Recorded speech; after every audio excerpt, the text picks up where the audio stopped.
going to navigate to an airport. But as you can see, this plane doesn't have a GPS, and we're not going to be able to see outside. So we're going to do some instrument flying, which is something you never get to do in DCS, because you usually just kind of pop through a cloud for like 30 seconds. So this will be fun, and what we can do is we'll use VORs, and we'll go to Groton, which is a very short flight. We're just basically crossing the channel. It should be like a 20-minute flight max, probably even less. But this will be a great way for you to learn how to use a VOR. See your radios? Is that what these are? Those are radios. Yep, I figured. Yeah, you have it. They're actually labeled for you. You have 2 comm radios and you have 2 nav radios. They come pre-labeled. Okay, yep. Nav's on the right, comm on the left. Makes sense. Frequency of the day is 110.85. That is a comm. Sorry, no, it's a nav frequency. I don't know why I said comm. It's a nav frequency. 110.85.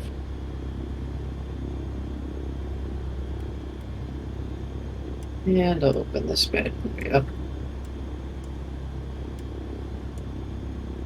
And that is your... Oh, wow. You're already ahead. Now that is your active frequency. For your secondary nav frequency, so you have 2 radios. So for the second one, 111.3. Just like DCS. That's looking good to me. 110.85 and 111.3. Now on your, I want you to get familiar with your instrument panel. You should be, when you really think about it, this is kind of like almost like a heads-up display. In the center, you have your attitude indicator. So that's usually shown in the center of your heads-up display. And on the left-hand side, you have your airspeed. It's usually on the left. And on the right-hand side, you have your altitude. That's usually on the right. So right there, that's kind of like a little analog heads-up display. Below that, you have your turn coordinator on the bottom left. We're just going to ignore that, pretend that doesn't exist. The center one, that's your directional gyro. It's technically not a compass, but it is a compass. So I'll call it a DG, call it a directional gyro, your compass. And then finally, your vertical speed indicator on the bottom right. It's also not super helpful. It's not super useful today, but it kind of helps you figure out if you're like diving towards the ground or not. Today we'll be using your 2 navigation displays. You have 3. We're not going to use ADF, so we'll go with 2. The top one and the bottom one, they're just duplicates. We'll call those CDIs, course deviation indicators, and they're really cool. You've used TACAN before. You've used ICLS before, Instrument Carrier Landing System. You've used TACAN. This is the identical technology of TACAN. As a matter of fact, I can see this particular VOR is not a VORTAC. A VORTAC is a combined VOR and TACAN. They are the exact same technology, except VORs use frequencies, TACANs use channels. So you've used it before. Another difference is that we do not have distance measuring equipment in our aircraft. We will not know how far away from the VOR we are, but that's okay. We'll work that out as we get there.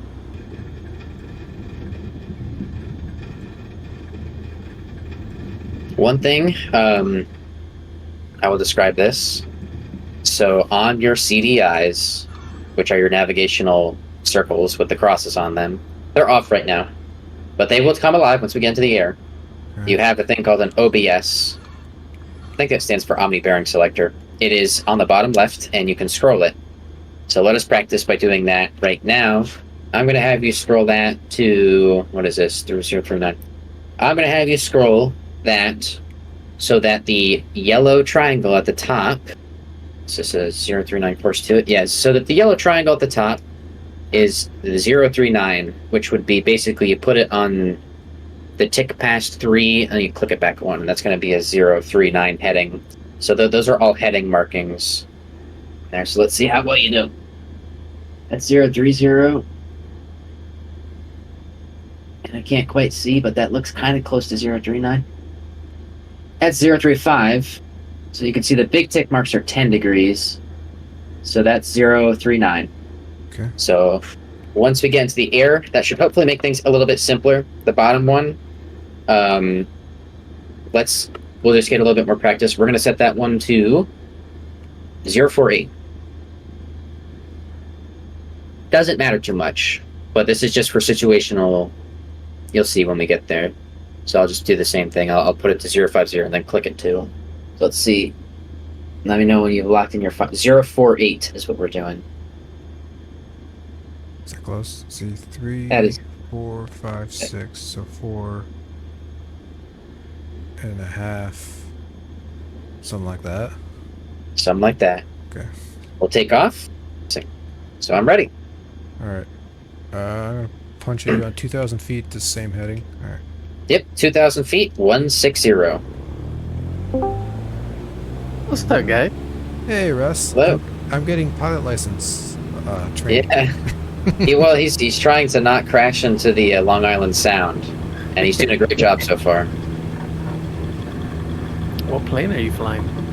This is Cessna. What was the model number? 152. So you could climb a little bit more steeply, just a little bit. We're currently we're actually descending right now, if you look at your vertical speed indicator.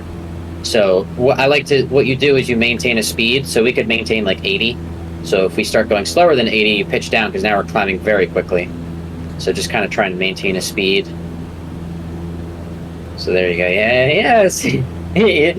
Keep an eye on that attitude indicator. You're turning to the left, or you've so far drifted about 20 degrees to the right. Yeah, I'm coming back left again. Right. And I'm watching my altimeter. As long as it keeps ticking up, I'm still climbing. Your VSI will tell you exactly the speed, and keep a scan going. Just keep looking at all the gauges. Just boom, boom, boom. Just because right now we have stopped climbing, we're descending. Oh shit! What airport? What section are you guys at? Trim. We're at We're the Hamptons right now, flying to Groton, and this is Jakesoft's first experience with instrument weather conditions. And the goal is to not crash.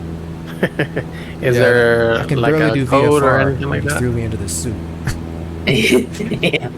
You're doing okay so far. 1,200 for 2,000. We're very slow. We're 60 knots, so we're 20 knots below our crested speed. So it's just a shallow climb. There you go. And it's not the easiest, but you know, I mainly use my attitude indicator to see if my wings are level, and then I look at my heading, which you have spot on right now, and then I look at my vertical speed indicator and my airspeed. So your vertical speed indicator and your airspeed are almost linked, but your attitude indicator, as you can see, it changes so little that it's almost not quite as helpful. And trim, like you said, is a great one. So we're actually, look at you, we're actually doing some flying on top right now, so that we're actually VFR now. It's 1,000. Yeah, so keep looking at your instruments. This is good, because this is kind of like a good introduction, because we're going to have to land through this cloud. And I always think that this is very satisfying and fun. So now's the time. Left turn heading 060. Actually, no, left turn heading 360. We're just going to go straight north. Almost at 1,800 for 2,000. I always think this is just very pretty, just flying on top of clouds. Always. 1,900 for 2,000. So what heading am I going to? 360 north. Okay. And you're got to stop climbing now. You're at 2,000. Oh shit! Those clouds are really low. Yep. This is real world weather right now. Nice. Now remember to pull your throttle back from full, because I'm full throttle and you're going away from me. And you could trim it out here. So if you leave 2,000 feet, you get back to it. So you're probably at like 2100. So just very gentle movements. There you go. Excellent. That VSI should probably not be going more than under the 0.5, which would be 500 feet per minute. So there you go. Nice 200 feet per minute descent back to 2000. Excellent. Right back to 2000. Cruising it down nice and slow. And we're almost to 360, which is the heading that I want you to go to. Jakesoft, soon what we're looking at is we're looking at our navigation instrument right now. So what we're doing is we have set this to be on the inbound radial of 039, and right now we are right of course, which is why I have you flying a heading of 360. So if you look at that instrument and you look at your heading, if you look at where your nose would be pointing on that instrument towards the N, you see that we're kind of at a 30-degree intercept course with this line. So what's going to happen is, as we keep flying this heading, that line is going to start to drift towards the center.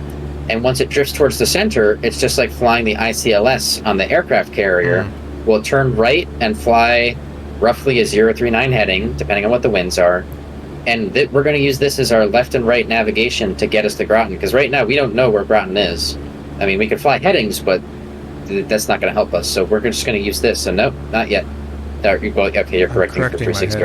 I was off of 2 north. So we took a little while to get up to 2000. So it's just going to be just a little bit as we re-intercept this course. And I have no map at all, so I'm just doing this all off of instrument.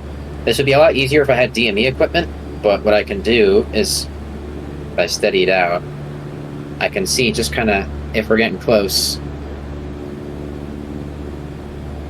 Yeah, we're getting pretty close. We're almost to the point where that needle will start creeping in. Each one of those tick marks is 2 degrees. So right now, we are more than 10 degrees off course. This is going to be so satisfying when you land at this airport, because right now it's like, how do you get home? All you could do right now is just start descending and like hope that there's something below you when you descend, and hope that there's not a mountain, because I don't know where we are right now. Neither do you. Yep, it's always kind of this little game. They call it the instrument scan. You just look at all your things. The airspeed, you don't need to look at, like, you kind of divide your attention. Like, all right, we don't need to look at the airspeed too much right now because, you know, unless something goes wrong, it should be the same. We'll look at our attitude indicator, nice and wings level.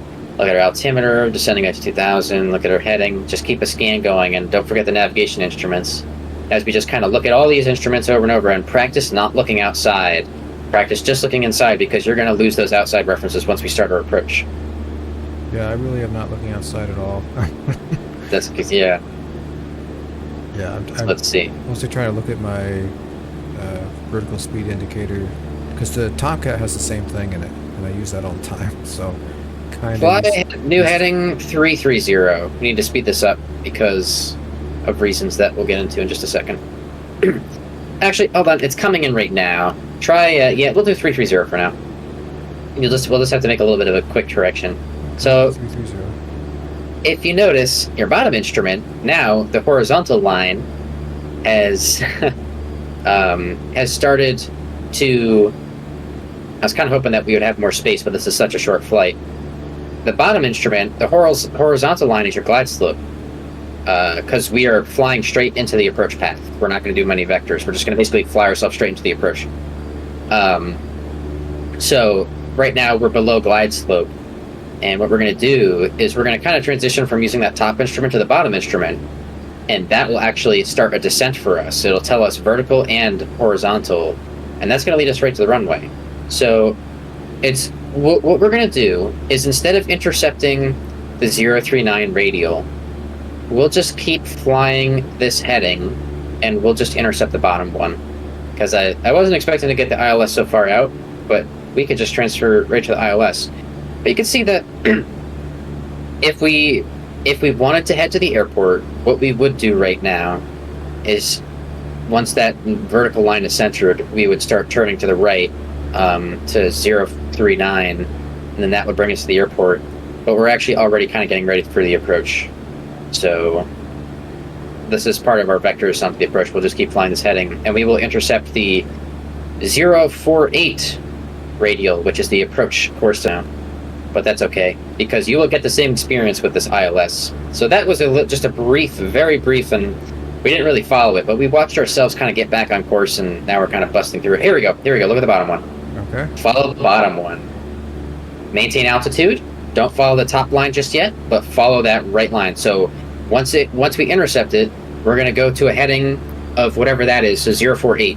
So let's go ahead and start a turn now. Yeah. A gentle turn to the right, because it's right. Right? Right. Are you sure? Right. Okay. Yep. If you turn to the left, you would be... well, we'll see what happens when we turn to the right. This is not the meatball. This is an ILS. Oh, okay. That line is where the course is, and the circle is where we are relative to the course. So we're left of course right now. So you turned way too far. You didn't check your heading. So now we're going to turn back left again, because we're kind of zigzagging. 05, you could do 050 if that's easier for you. It's the tick mark to the left of 6, but now we need to get back on course. So let's do 040. No, 040, keep going left. We are right of course right now, so we need to fly left.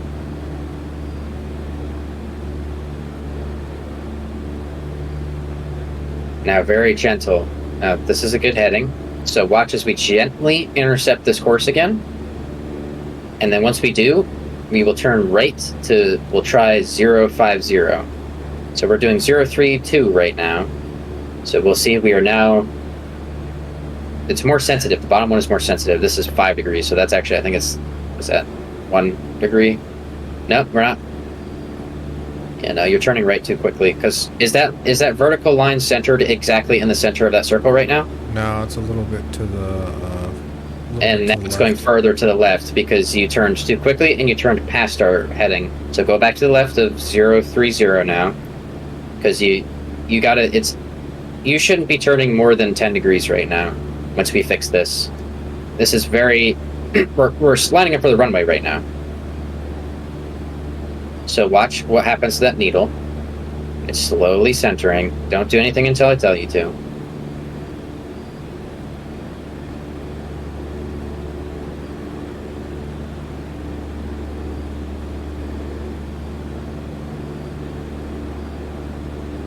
Holding the altitude with no autopilot sucks, doesn't it? Yep. It does. It's more things that he has to worry about. Fly heading 050.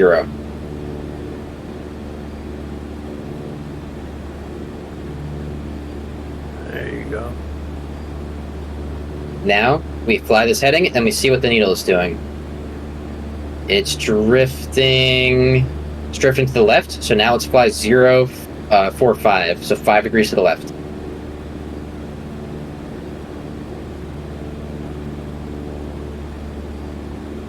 So right in between the 3 and the 6, and we'll see what it does.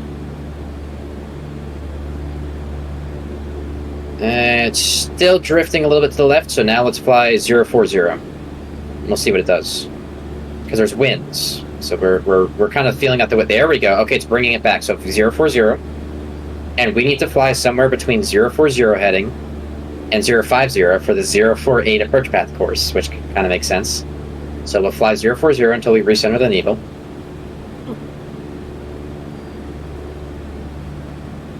Some wind pushing me right. Okay, you're drifting to the left. You're not flying 040 anymore. Kind of, at least on my screen. So bring it back to the right, 045. Let's try that course. You're perfectly centered on the localizer, so let's try and keep it that way. So 045. It's good. We'll see how this goes. And you could kind of see we're chasing the needle. We're picking a heading, we're flying it, we're seeing what it does, and now we know we need to be flying somewhere around 045. What do you know? That needle it's not moving too much. That's pretty darn steady.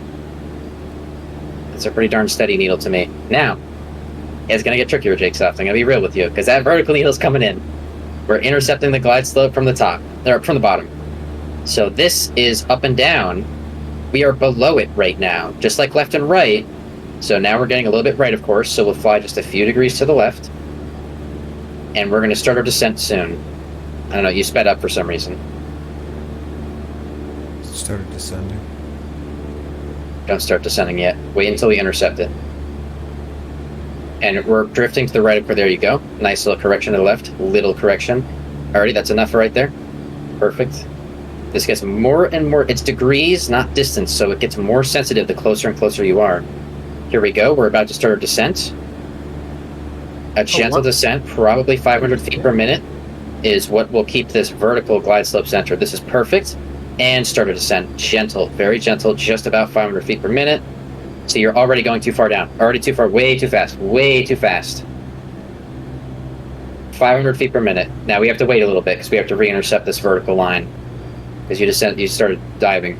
I'm looking at my vertical. Oh, my vertical speed indicator lagged out. Oh, it's lagging. There you go. That's all right. Start your descent again. Yeah, you pulled up. You went down too fast, and then you pulled up way too fast. So down, down, down, down. There you go. You saw that, right? It lagged out pretty bad. There you go. You centered the needle. Now about 500 feet per minute is what you want. We're just doing that as a baseline, and then we'll fine-tune it on what the needles are doing. You're perfectly on right now. This is great. So keep in mind what your heading and your vertical speed are. As I said, the 500 feet per minute is a pretty good adjustment. A little bit, I'm showing a little bit. We are to the right of course, and a little bit high. As you can see, that cross is going a little bit down and to the left, so we're a little bit up and high. So yeah, there you go. You bring it a little bit to the left. We're losing the left and right a little bit because we've drifted a little bit to the right with our needle. Keep a look at your attitude indicator because you can't see the clouds anymore. There you go. It's gentle. 040 is plenty to intercept. That's enough. Roll your wings level. You're gonna blow right past it. You did it too much. This is good. 040. That's enough. Now no. Roll your wings level. Look at your attitude indicator. Look at your attitude indicator. Just roll your wings level and chill for a second. This is good. This is good. Just keep this right here, and wait for that needle to come back down. And just keep your wings level with that attitude indicator because you need to know if you're turning right now. So there you go. This is good. You corrected. You put yourself back to 045. Your wings are level right now. And you're just about to re-intercept the slope.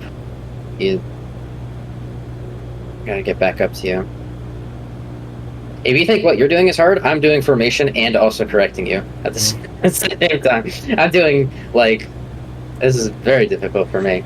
This is you to wave your There you go. Good on the glide slope. You drifted. There you go. You're correcting. You're correcting yourself. There you go. Looking good. And the runway will pop out eventually. So we're at 1,600 right now. So we'll see what the cloud ceiling is. There you go. Yep. You keep drifting to the right, so you're kind of correcting yourself there. Just roll your wings level and pick a heading. So instead of looking at the needles and kind of adjusting off, there we go. You're doing pretty darn well. This is well within standards so far. And it'll become easier very shortly because we're about to see the runway in front of us. This is perfect. What do you see in front of you? You see those lights? Now look outside. Oh boy. Oh shit. Here you are. Hey, that's the land. Do I need to adjust? I see lights going this way. That's the runway. Okay. That's the runway. We're going to land here. Oh shit. You got a crosswind Cut throttle. Right? Yeah, you got a little bit of the throttle. Not too low though. Those are the lead-in lights. You're about to go up a little bit. You're about to hit trees. There you go. Yeah, Ooh. Nice little throttle, and you can put your flaps in.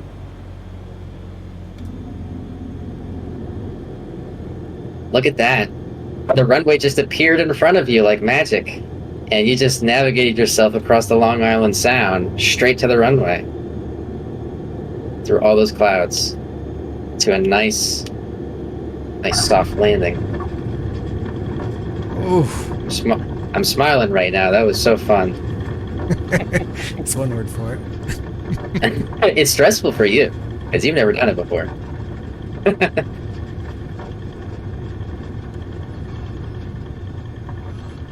That is what we call a raw data ILS approach.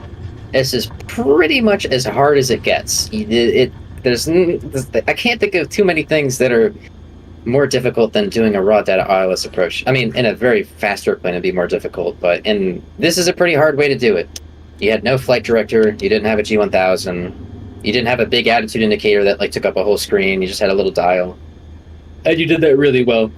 You never lost control. It took you a little bit to kind of get the idea of the needle is almost the opposite of what you expected. You were kind of going back and forth from the needle a little bit there, but you got honed in at the end, and for most of it, really, you're kind of picking ahead.